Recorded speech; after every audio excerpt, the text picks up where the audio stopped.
Magandang araw sa inyo mga bay, welcome back ulit sa ating channel at update lang tayo mga bay no, regarding dito sa mga bali-balita regarding kay Kai Sotto at kay Renz Abando. So simulan natin mga bay kay Renz Abando mga bay. Okay. So marami ang nagtatanong kung totoo nga ba yung usap-usapan na kukunin ng Golden State Warriors or may offer si Renz Abando sa Golden State Warriors. So una na dyan mga bay, hindi totoo na may offer si Renz Abando sa Golden State Warriors. So ayon sa mga sources, walang official na payag ang mga scouts ng Golden State Warriors ukol dito sa posibleng pagkuha or pagpapatry out kay Renz Abando sa Golden State Warriors. And hindi naman natin inaalis na posible, malaki yung tsansa na mapasok si Renz Abando sa NBA. At yun nga ang isang sa iniuugnay sa kanya kung sakasakaling may kukuha sa kanya sa NBA ay itong ang Golden State Warriors. Okay? So may history na din kasi itong Golden State Warriors mga bayan no, ng mga players na pinag-try out nila na maraming fan base at magaling din, may talento din mula sa iba't ibang bansa.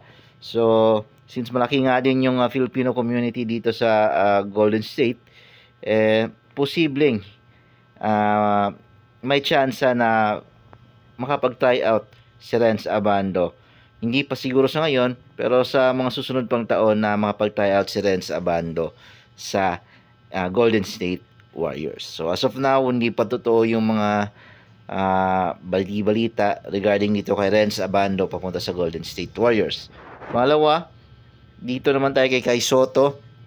Kung matatandaan ninyo, napabalita rin na maglalaro posibleng maglaro or kinuha ng LA Lakers itong si Kai Sotto.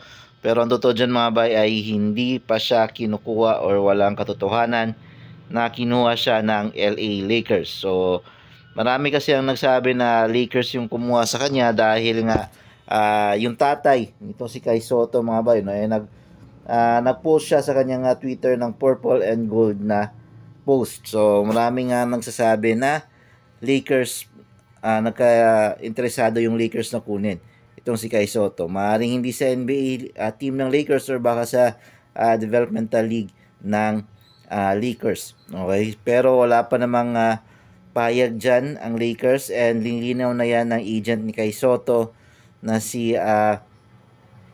Tony Ronzon na walang offer si Kai Sotto sa Lakers. Pero pinupurso pa rin nila na makapasok si Kai Sotto sa NBA. And as of now, nasa Japan B-League maglalaro itong si Kai Sotto under sa Hiroshima Dragonflies and nasa Japan na nga siya ngayon. At na-introduce na rin siya, official na siya na-introduce bilang lineup ng Hiroshima Dragonflies para sa upcoming season ng Japan B-League. Okay, so yun lang yung mga update natin mga bay regarding dito kay Kai Sotto at Renz Abando. Maraming salamat sa panonood.